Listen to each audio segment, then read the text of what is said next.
Hello दोस्तों, स्वागत है आपका अपने प्यारे से यूट्यूब चैनल प्रज्ञा एजुकेशन सोसाइटी में। गाइस, आज हम लोग क्लास 12 के हिंदी के गद्य खंड के 9 चैप्टर को पढ़ेंगे। इस चैप्टर का नाम है आपका प्रगीत और समाज। प्रगीत और समाज, और इसके जो लेखक है नामवर सिंह। तो दोस्तों, इससे संबंधित जितने भी बहुत ही महत्वपूर्ण ऑब्जेक्टिव प्रश्न हैं उन सभी को बताऊंगी। आप लोग इस वीडियो को ध्यानपूर्वक देखिए और सभी को याद कर जाइए, क्योंकि ऑब्जेक्टिव की बहुत ही आवश्यकता है। चलिए आज का क्लास हम लोग शुरू करते हैं।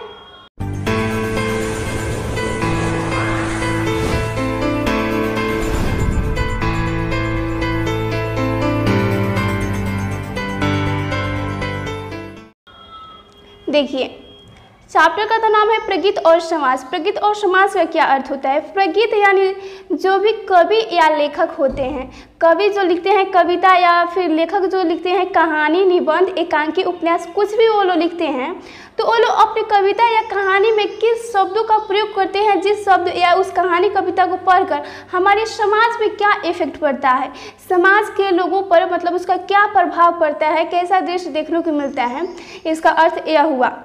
और जो कवि या लेखक होते हैं वो अपने कविता में ऐसी ऐसी बातों का प्रयोग करते हैं जिससे कि समाज के व्यक्ति उससे प्रभावित होता है।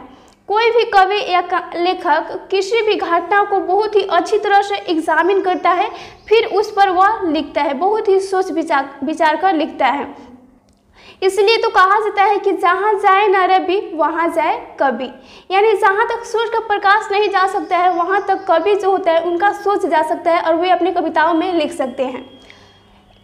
इसी प्रकार से ये जो प्रगीत और समाज एक निबंध है, इसमें नामवर सिंह ने वैसे वैसे लेखकों का नाम बताया है जो कि अपने कविताओं से लोगों को प्रभावित किया है। आप अच्छी तरह से जानते हैं, 10 क्लास में पढ़े होंगे, इतिहास में था कि रूस की क्रांति जब हुई थी तो बहुत से बुद्धिजीवी लेखकों ने अपने लेखों से लोगों को प्रभावित किया था। अपने लेखों से, जैसे कि कार्ल मार्क्स थे, मार्टी रूसो इत्यादि ने अपने लेखों से लोगों को प्रभावित कर दिया था और उन्हें जागरूक किया था अपने स्वतंत्रता की प्राप्ति के लिए। सिर्फ अपने लेखों से उन्होंने अहिंसा रूप से, तो इसमें उसी का वर्णन किया गया है।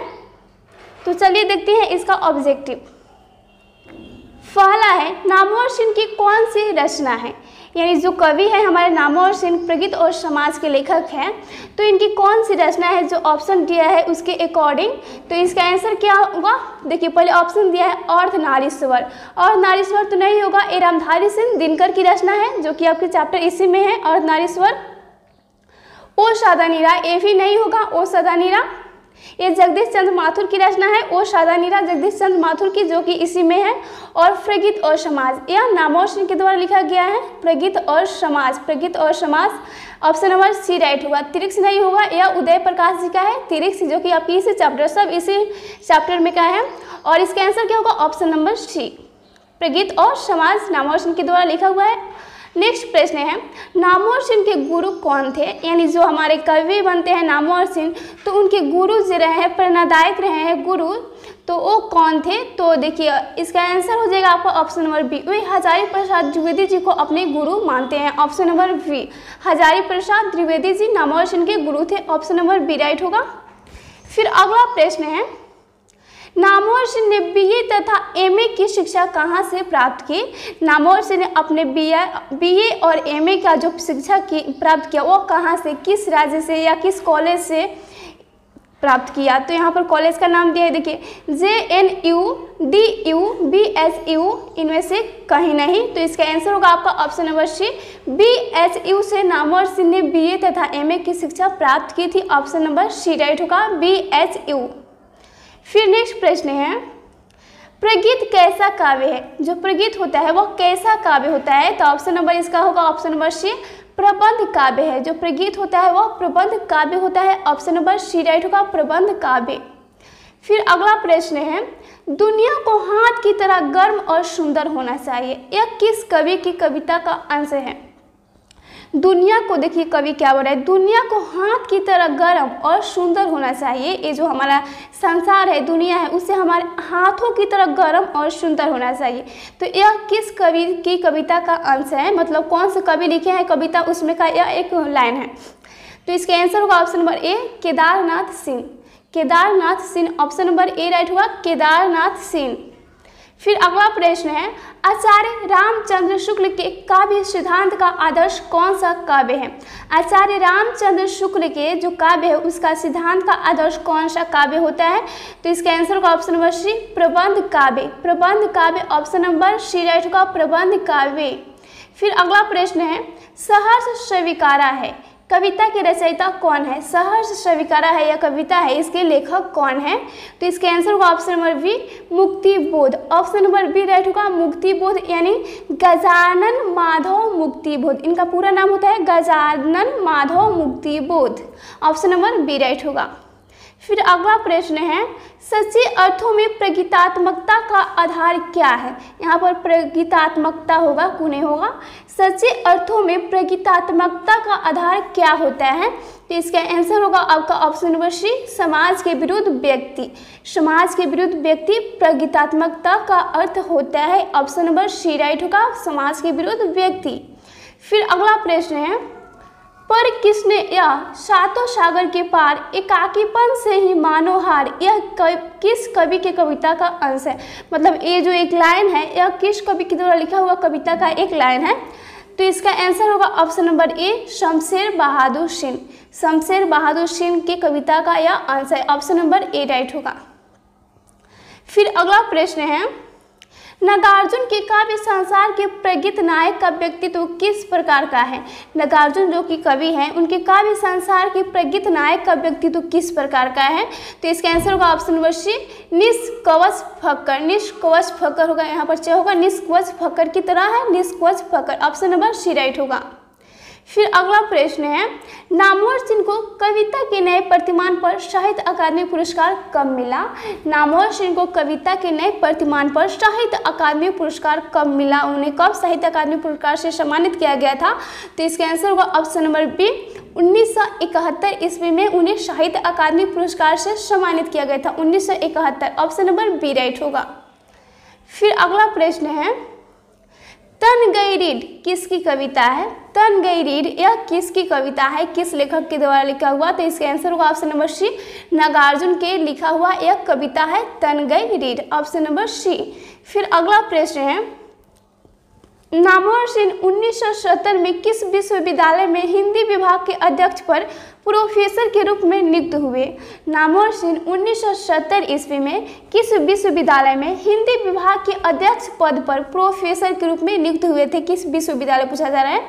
तो इसका आंसर होगा ऑप्शन नंबर डी, जोधपुर विश्वविद्यालय में। ऑप्शन नंबर डी राइट होगा, जोधपुर विश्वविद्यालय में वे प्रोफेसर के पद पर नियुक्त हुए थे, ऑप्शन नंबर डी। फिर अगला प्रश्न है, दूसरी परंपरा की खोज किसकी रचना है। दूसरी परंपरा की खोज किसकी रचना है। तो इसका आंसर होगा option number B, Namvar Singh की रचना है दूसरी परंपरा की खोज। फिर अगला प्रश्न है, निम्नलिखित में कौन सा प्रलय की छाया के कवि है। मतलब जो ऑप्शन दिया है उनमें कौन प्रलय की छाया के कवि है। तो इसका आंसर होगा ऑप्शन नंबर सी, जयशंकर प्रसाद। जयशंकर प्रसाद प्रलय की छाया के कवि है, ऑप्शन नंबर सी राइट होगा, जयशंकर प्रसाद। फिर अगला प्रश्न है, तुलसीदास की रचयिता कौन है। तुलसीदास की रचयिता कौन है। तो इसका आंसर होगा ऑप्शन नंबर डी, नहीं तुलसीदास की रचयिता हाँ सही है, option number D, Suryakant Tripathi Nirala. Option number D right होगा, सूर्यकांत त्रिपाठी निराला जी तुलसीदास के रचयिता है।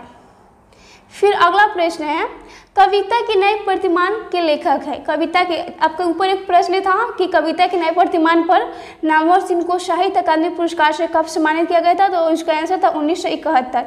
और यहाँ पर पूछा जाए कविता के लिए प्रतिमान के लेखक नहीं, यहाँ पर होगा कविता के नए प्रतिमान का लेखक कौन है। नए प्रतिमान का लेखक, तो इसका आंसर होगा option number D, Namvar Singh. कविता के नए प्रतिमान के लेखक नामवर सिंह जी हैं, ऑप्शन नंबर डी। फिर अगला प्रश्न है, बाज की डाढ़ में आदमी का खून लग चुका है, यह किस कविता की पंक्ति है। बाज की डाढ़ में आदमी का खून लग चुका है, यह किस कविता की पंक्ति है। तो इसका आंसर होगा ऑप्शन नंबर डी, तय तो यही था। तय तो यही था, ऑप्शन नंबर डी राइट होगा, तय तो यही था। फिर अगला प्रश्न है, तुम लोगों से दूर हूँ किसको कविता, या किसका कविता, मतलब किस लेखक के द्वारा लिखा हुआ कविता है तुम लोगों से दूर हूँ, किसका कविता है? तो इसका आंसर होगा ऑप्शन नंबर ए, मुक्तिबोध का, यानी गजानन माधव मुक्तिबोध का यह कविता है, तुम लोगों से दूर हूँ, ऑप्शन नंबर ए राइट होगा।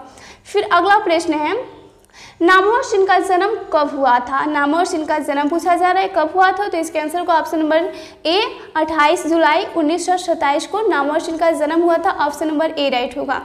फिर अगला प्रश्न है, कौन सी पुस्तक नामवर सिंह की है? जो आपको ऑप्शन दिया है उसके अनुसार कौन सी पुस्तक नामवर सिंह की है? तो इसके आंसर का option number B, Prithviraj Raso की भाषा, पृथ्वीराज रासो की भाषा, जो कि नामवर सिंह के द्वारा लिखा हुआ है, ऑप्शन नंबर बी राइट होगा। फिर अगला प्रश्न है, कौन सी पुस्तक नामवर सिंह की नहीं है? कौन सी पुस्तक नामवर सिंह की नहीं है? तो इसके आंसर होगा ऑप्शन नंबर सी, तेरिक्स, जो कि उदय प्रकाश जी के द्वारा लिखा गया, ऑप्शन नंबर सी राइट होगा। तेरिक्स नामवर सिंह के द्वारा लिखा हुआ नहीं है, ऑप्शन नंबर सी। फिर अगला प्रश्न है, राम की शक्ति पूजा किसकी कविता है? राम की शक्ति पूजा किसकी कविता है? तो इसके आंसर होगा ऑप्शन नंबर डी, निराला, यानी Suryakant Tripathi Nirala, option number D right होगा, निराला की कविता है यह। फिर अगला प्रश्न है, प्रगीत और समाज के लेखक कौन है? तो इसका आंसर होगा ऑप्शन नंबर सी, यानी नामवर सिंह है, प्रगीत और समाज के लेखक Namvar Singh, option number C right होगा। फिर अगला प्रश्न है, नामवर सिंह द्वारा लिखित प्रगीत और समाज क्या है?